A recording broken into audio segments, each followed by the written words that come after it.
Good morning বন্ধুরা, সব কেমন আছো? আশা করি সব ভালো আছো। দেখো তৈরি হচ্ছে আমার হেলদি হেলদি ব্রেকফাস্ট। দারুণ হেলদি। তোমরা বলবে গীতা দি এটা তোমার হেলদি ব্রেকফাস্ট হলো? হ্যাঁ গো, এটা আমার না, এটা হচ্ছে তোমার দাদাদের জন্য। দাদার ব্রেকফাস্ট, ছাকা তেলে পরোটা। তেলটা ছিটকাচ্ছে, ওই জন্য এটা নিয়ে আসলাম। ছাকা তেলের পরোটা আর সঙ্গে আলু। কিরম লাগে বলো? সকাল সকালে জল খাবার খেতে কার কার ভাল লাগে বলো? শুধু দাদার জন্যই হবে, ওই জন্য আর কি দুটো প্লেট। আর এই দেখো এখানে আলু ভাজাও হয়ে গেছে, আলু ভাজা রেডি একেবারে।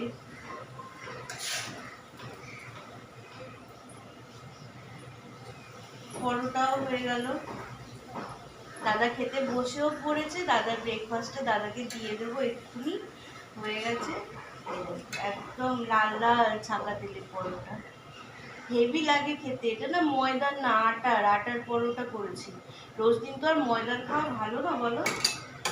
দাদার ব্রেকফাস্ট হচ্ছে এই দেখো, পরোটা দুটো দিয়ে দিয়েছি। এই গ্যাসটাও নিভিয়ে দিই। এই যে এখানে দিয়ে দিলাম একটু আলু ভাজা। আর দাদার ফলের মধ্যে আজকে কি আছে দেখো, দাঁড়াও।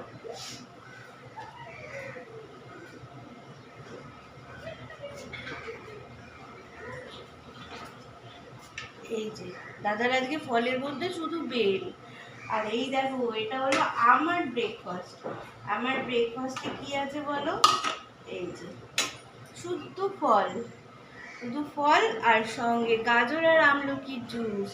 তাহলে আমার ব্রেকফাস্টের মেনুটা কিরকম হয়েছে বলো? একদম হেলদি হেলদি। গাজর, এখানে গাজর নিয়েছি, আমলকি আর একটু আদা আর পাতিলেবুর রস, এটা দিয়ে জুস আর একটু ফল। কিরকম হলো তাহলে আমার হেলদি হেলদি মেনুটা? সবাই যদি লাইক করো আমার তাহলে আরও ভালো লাগবে। কে কোথা দিয়ে দেখছো বলবে কিন্তু।